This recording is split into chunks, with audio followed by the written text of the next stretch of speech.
Welcome to the Heartful Parent Podcast. I'm your host, Christy Keating.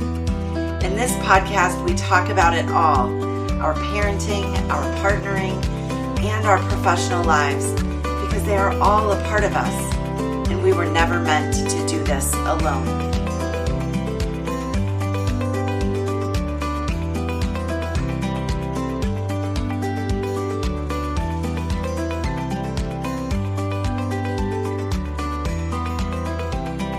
We are back. We are back, Heartful Parents, with another episode of the Heartful Parent Podcast. And I'm really thrilled this week to be bringing you part 2 of the interview that we started last week with Dearmon Kornick, who is a time management coach. So let me start by saying that if you have not heard last week's episode, pause here, go back and listen to that. It's about 30 minutes long. And it really dives into the foundation for what we're going to be talking about today. So don't hesitate to go back and start there, where Anna shares really the big picture that we need to think about when we want to reset or reimagine the way that we're spending our time. For those of you who want to just dive right in today, or who listened last week but don't remember sort of the details of who Anna is. Anna, as I mentioned last week, is a time management coach. She's also a wife. She's also a mom, and she really works to help busy professionals and business owners master time management so that they can stop those feelings of overwhelm and start spending time on what matters most. I have to tell you, listeners, that I'm really excited because these strategies really resonated with me. And now that I have a copy of Anna's book in my hot little hands, I'm really excited to implement the strategies. I also, and you'll hear her talk about this at the end of today's episode, but I also went to her website, timemanagementessentials.com, and let her know where and when I ordered the book so that I was able to get a whole slew of extra resources emailed to me by Anna to help me implement the things in the book. So I hope you will do that as well. As I mentioned, today we're going to dig in a bit more into the nitty gritty of, once you've identified, and we talked about this last week, your boulders, your big rocks, and your pebbles, what do we do with those? How do we, fit them into our daily schedule, into the time that we have available? Because we all have only 24 hours in the day. Hopefully we are all getting adequate sleep. Hopefully we are all spending adequate time on self-care and with our families, et cetera, et cetera. So how do we get all the other things in there? Or how do we get those big things, those boulders in there? How do we make them fit and kick out some of the pebbles, which we might be spending time on? That's what we're going to dig into today. And if what I've just said does not make sense to you, again, go back and take a listen to last week's episode. The two go together so perfectly. And I think you will find at the end of today that you've got a lot of great ideas and some inspiration for a autumn reset of how you're managing your time. I wish you all the best in doing that. I'm going to be doing it right along with you. And so without further ado, Dearmon Kornick.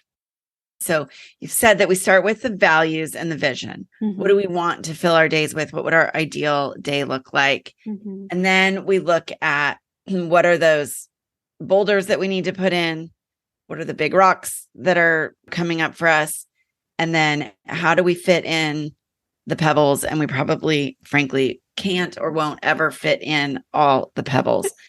How do we then, once we've sort of visualized that and gone through those steps, how do you recommend or what advice do you give to people? Because I'm this is totally resonating with me. I could see myself going through this process. And then I don't know what you would call it, but I'm thinking pebble creep. How do I prevent the pebbles from creeping up the beach, taking over the waves and taking over, the big rocks or the boulders? Yeah. Because they still have to get done. How do we They do. Right? How do we manage that? By scheduling pebble time. There are two strategies that we can use here. One is having a Pebble Power Hour. And it's essentially, taking all your pebbles that are just outstanding and setting aside an hour in a recurring time block on your calendar, in your planner once a week, and using that hour to just attack each pebble one after the other. Make the appointment, make the other appointment, call about this thing, submit this reimbursement, make that hotel reservation, sign that permission slip, whatever it is, one thing after the other. You're able to be so much more efficient because you're containing all of these quick tasks in a tighter window. And because you have an hour, you can even set a timer if you want. One of my favorite time management tools is a little cube timer. Yeah, I have one. I have one right here. I love it. They're so helpful. I send these to all of my new clients too, is a cube timer, and you just set a timer for 60 minutes and you get after it. And you don't have to do a Pebble Power Hour. You can do 30 minutes. You can do whatever you need. Having those boundaries, Parkinson's law, one of the productivity pitfalls, states that work expands to fill the time allotted. And so when we put a boundary around our pebbles, I like to think of putting the pebbles in a laundry basket because it's batching them. It's batching your pebbles. Yep. It contains it. So you go faster and you get it done. And it keeps you from being distracted and doing a pebble randomly here and there as a procrastination method. Yep. Totally guilty of that. Side note, I just want to note for everyone listening right now you can't see Anna or me, and we both held up our little cube timers. Anna's was green, mine is red. I will put a link to a cube timer in the show notes so that you can get yourself one of these fabulous timers. Love it. They're amazing. Yeah. So one thing that you can do to keep the pebbles under control is to have a Pebble Power Hour. And the next thing you can do is you can take your pebbles and squeeze them into a big rock. Oh, okay. Tell me more. So one awesome example is having a finance and admin finance Friday routine, or a finance and family admin. And it's basically taking all of the little financial tasks that you might do randomly throughout the week. Oh, let me check my bank account. Oh, let me move some money over to savings. Oh, let me pay that bill real quick. And when we do this randomly, every single time we switch from one thing to the next, we're losing productivity. We're losing our ability to focus. And so when you what are all of the financial tasks that I need to do in the course of a week? This is especially helpful for business owners who need to send invoices and follow up with clients. And then what are all of those family admin things that you need to do? Oh, we have a birthday party coming up. Let's order a gift for a 4-year-old from Amazon so we can have that shipped in time. You can do those all at once in a contained block. And what it does is it takes all those little pebbles and it turns it into a big rock process. So by doing all of these things at once, you are moving the needle because you're taking care of your finances, your business health, your family admin, but you're doing it in a way that enables you to have a streamlined mindset. Another example is to have a tech check time block, or like a communications time block. Mm-hmm. The average American knowledge worker, it takes around 90 minutes to process incoming information each day. Let that sink in. That's not even dealing with things that hit your inbox yesterday that you haven't responded yet. If you look at emails and Slack messages and text messages and voicemails and messages from your kid's school app, it can take 90 minutes just to process all of that new incoming information on top of everything we already have going on. Oh, yes. And I get totally overwhelmed. And so then I get behind. I can't answer all the emails. All of it. No, you can't. It doesn't work. And right now I'm behind because I was gone for so long. Yes. I have so many emails to catch up on. Again, we can spend our entire day just doing inbox things and responding to things as they come in. And instead, I would challenge you to create 3 30-minute time blocks during your day. I have this. I don't always follow it perfectly, but just having it there is a reminder that when I get tempted to check my email or my Instagram DMs, now is not the time. There's a time for that. I love that. And so it just helps you batch that communication so it's not pebbles spraying out everywhere. Yep. Which I get message from a client or a potential client, and that just sends me off down this rabbit hole. I love the idea of 3 30-minute periods that are set aside in my calendar. And if you're looking for ideal times for those, may I recommend Dr. Pepper time? Dr. Pepper commercials back in the day used to say, have a Dr. Pepper at 10, 2, and 4. Think about that. I remember those ads. Yeah. I mean, if you start your day being proactive, so many of us, the first thing that we do is we sit down and we open our email and we immediately launch ourselves into reactive mode. If you start your day by instead determining what your top 3 priorities are and getting some progress into your day, then check your email at 10. Then, get work done. Dip in for 30 minutes, dip out, get work done, do lunch. After lunch, 2:55 p.m. is the lowest energy time of day for most workers, is what studies have found. We all have a natural energy dip, which is why Dr. Pepper recommended 2 p.m. Right. And so it's a really good time to do lower impact work like emails. And then if you then dip in at 4, let's say 4 to 4:30, that's could be your last email check of the day before you shut down and get ready to close out your day. Love it. 10, 2, and 4. Okay. I'm going to do it. So again, not everybody can see me right now, but you can. And if you look behind me, you see a bookshelf full of books because I'm a little bit of a book addict. Rainbow color coded. Yes. Had to come up with some form of organization for it. But there are definitely time management books on that shelf that some are more valuable than others. And I'm so excited to get your book and read it. But there's some phrases or some, I should say, maybe not phrases, but terms that I hear frequently used in time management, but I don't know how to use them very well. And I'd love to have you elaborate if there are things that you recommend. So the first one is time blocking, which sounds to me a little bit like the pebble that we've built into a rock. Yeah. But I want to have you talk more about it. The second one is task batching. Maybe that's the pebble into the rock. And then the third one is theme days. Yes. Okay. So time blocking, task batching, and theme days are seriously the 3 tools in like a time management Swiss Army knife, because you can use time blocking, task batching, and theme days to corral just about any out of control part of your day or your week. So starting with time blocking, like simply put, time blocking is creating a block on your calendar to represent when you will do a certain task. Now, this is when having a digital calendar is really important, or having a paper planner that actually has like a vertical layout that has different lines for the different hours of the day. Because without having some type of a grid to put a time block on, you don't get the full effect, because the purpose of a time block is to hold visual space for the time that you will spend doing something. Remember, Parkinson's law states that work expands to fill the time allotted. And having a time block combats Parkinson's law by giving you a set start time and a set end time, so that you aim to contain that work within that time block. Now, the thing is that most of us are terrible at estimating how long things take. I'm the worst. Oh, I am the worst. I promise you're not. We are all equally the worst, because there's a thing called the planning fallacy. The planning fallacy, another productivity pitfall, tells us that we naturally are terrible at estimating how long things take. It is not just you. It's not just me. It's literally everyone. When I learned about the planning fallacy, I could not tell you how relieved I was, because I thought it was just me. Yeah.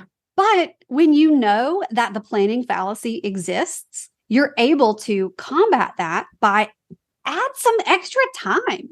If you think, oh, it's going to take me, it's going to take me an hour to prep all of the vegetables for the week, go ahead and give yourself an hour and 30. Just let's do it. Even if you think you won't need it, you probably will. You might as well already have it. Yeah. And then make your time block that length of time. Boom. You've just knocked out 2 productivity pitfalls at once. You have a specific time to do something on your calendar, and decision is made. I love that, because you were saying earlier that you have a to-do list and a today list, and that you love the today list because you can actually check things off of it. It's finite and you can get it done. Yes. But what I find is that I overestimate what I can get done today. Right. And so then it just gets in this perpetual loop on my to-do list and not on the today list. And I guess now I have a reason for that because I am like everyone else and not great at estimating how long something's going to take me. It's like at Thanksgiving when you pile your plate with every single, casserole and mashed potatoes and peas and everything. And then you eat like half of it because your eyes are bigger than your stomach. Yep. And it's the same thing. Like a lot of times when it comes to our to-do lists, our eyes are bigger than the time that we actually have available on our calendar. So your to-do list has to jump from your to-do list to your calendar. If you want to plan a realistic day, you've got to take what's on your list and block it on your calendar. And if you say, oh, well, I have 17 things on my calendar, so it's going to be 20 minutes for this and 20 minutes for that and 20 minutes for this, again, you're setting yourself up for failure because you're not being realistic with your time blocks. Sometimes you just have to accept that you can't do every single thing you want to do in a day. And that's when prioritization comes in. Oh my gosh. Okay. Yeah. My mind is sort of exploding because I'm like, yep, I do that. I do that. Yep, I do that. I'm guilty of all of these things and could so use some of these strategies. So explain to me then the difference between time blocking, which we've just talked about, and task batching. Sure. Or the task batch, is that what goes into the time block? Sometimes, but not always. I bet that you're actually a task batching pro without even realizing it. In fact, I'm sure every single person listening has task batched before, even though you might not have called it that. Have you ever done laundry before? Yes. Okay, congratulations. Once or twice. Congratulations, you are officially a task batching pro. So task batching is taking similar tasks and chunking them together, like performing them in chunks, kind of like we talked about that Finance Friday routine. It's taking similar tasks and it's performing them all at once during a set time frame. So you think about when we do laundry, we don't wear a shirt and then wash the shirt and then dry the shirt and then fold the shirt and put it away and go get a pair of yoga pants and wash the yoga pants and dry them and put them away and then go get a sock. We don't do that. Like that would be insane, right? Right. Instead, we hold all of those dirty clothes. We hold our laundry in a laundry basket until we fill it up. And then we wash them all together. We dry them all together. We fold them and then we put them away in 3 to 5 business days. I mean, that's just how it is. And so what opportunities do we have to apply the laundry method to other parts of our life? I mean, if you are someone who travels often for work, can you sit down and batch out all of your travel reservations and airline tickets all in a single sitting? If you're someone who has to submit reimbursements or fill out forms, can you do them all in one sitting? Instead of sending an invoice on Tuesday, an invoice on Wednesday morning, and another one on Thursday afternoon, as you think of it, can you hold all of them and invoice once a week or once a month? And we can do the same thing at home. Actually, that bleeds over into theme days, but we batch cleaning different parts of our house on different days using task batching so that we know that there's a certain time to do certain things. And whenever you task batch, whenever you perform things, the same thing over and over again, you end up getting more efficient at it. So it takes less time. My big example is a long time ago, I was in a role that had me writing thank you notes on a regular basis. And I was working in fundraising, and that every time a donation would come in, I would say, oh, let me write a thank you note. And I would drop what I was doing, pull out the envelopes, address the envelope, get the stamp, and go take it out to the mailbox. After a while, that's kind of ridiculous. So I started holding all of the thank you notes for the week to Friday afternoon. And before long, I figured out that if you turn the envelope like to the left, this side up, you can stuff it faster. And it just turned into this amazing, super fast, super efficient assembly line situation. And I was able to write, address, stamp, and send like 20 thank yous in the time it was taking me to do one randomly. Because when you do a bunch, you get into a groove, you get into a flow.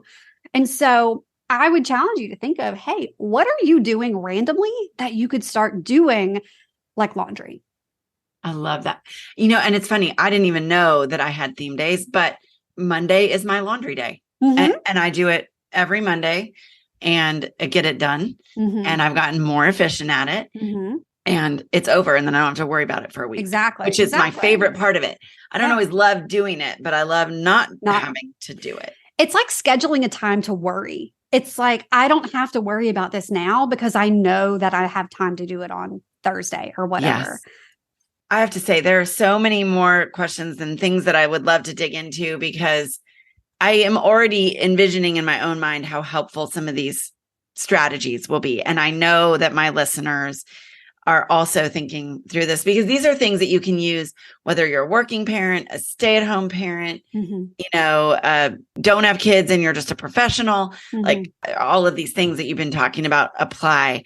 And I think can make our lives a little easier or maybe a lot easier. Yeah. So for those who are like, yes, I need more Anna Kornick in my life. What are the best ways for people to find you and to get more of this sort of support and help if they need it?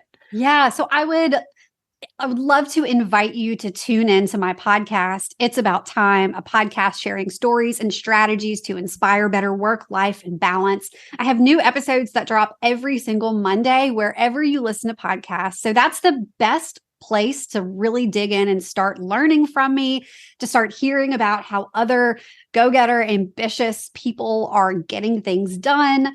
And I would be so honored if you picked up a copy of my book, Time Management Essentials. Time Management Essentials actually hit shelves back in June. So it's been a very exciting past few months sharing this book with the world.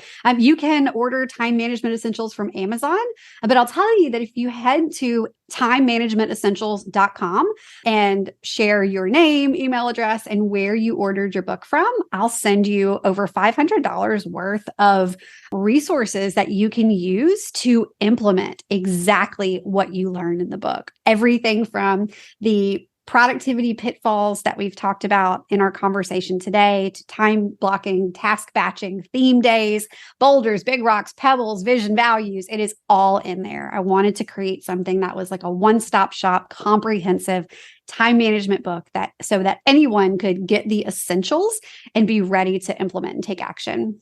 I love it. We will obviously put that link in the show notes for people who, if you're driving right now and you're like, wait, what was that link? It's in the show notes on my website or wherever you get your podcasts. You can find it there. I am definitely going to get a copy of it because, and I'm like, how could I make my husband read this too? I really think this would help him. It has an audiobook version too. So just like play it in the house while he's at home. And that way he can't help but hear it. Well, and he will listen to audiobooks, on his commute or whatever. So, because he and I really do work together as a team. And, Anna, as I think in the summit that we both spoke in, I was talking about fair play and the importance of, right, those pebbles should not all be one person's responsibility. Well, none of them should be one person's responsibility, but sharing the tasks and balancing with our, finding some more balance with our partners is really, I think, an important piece of this too. So I'm going to encourage him to listen and may even share some of this with my teenager who her schedule gets a little more dictated by teachers in terms of when stuff is due. But I still think recognizing the boulders, the big rocks, and the pebbles would serve her as well. Anna, thank you so much for being here. This has been a really interesting, helpful, fun conversation, and I'm so grateful to you and the work you're doing. Oh, Christy, well, thank you so much for having me. I really appreciate you giving me an opportunity to join you for a conversation to serve your audience. It's been so much fun. Thank you. So great. And I think this is one of those, we might just have to have you back in the future. So let's do it. Thank you. Love it. Love it. Thanks, Anna. Oh, listeners, I hope that was helpful to you. We have reached the end of this 2-part series, the interview that I broke into 2. I hope that it made sense to you why I did that. I hope it was helpful and valuable to you to break it into two, to give you time to think about, again, the big picture and then move into sort of the implementation and strategy this week. I know that I have found this conversation to be really a big aha for me with some seismic shifts or different ways of thinking about things. And I'm really excited to be working on implementing these strategies on an ongoing basis. For anyone that is going to be doing that with me, send me an email, drop me an email at Christy@theheartfulparent.com. Let me know what you plan to do, what your shifts were, where you're going to go with this, and how you the successes and the struggles or challenges that you have with it. I would love to hear. In the meantime, I wish you a happy autumn, a great school year with your littles, or your bigs, depending on how old they are. I will look forward to seeing you back here next week for another fabulous episode of the Heartful Parent Podcast. Cheers.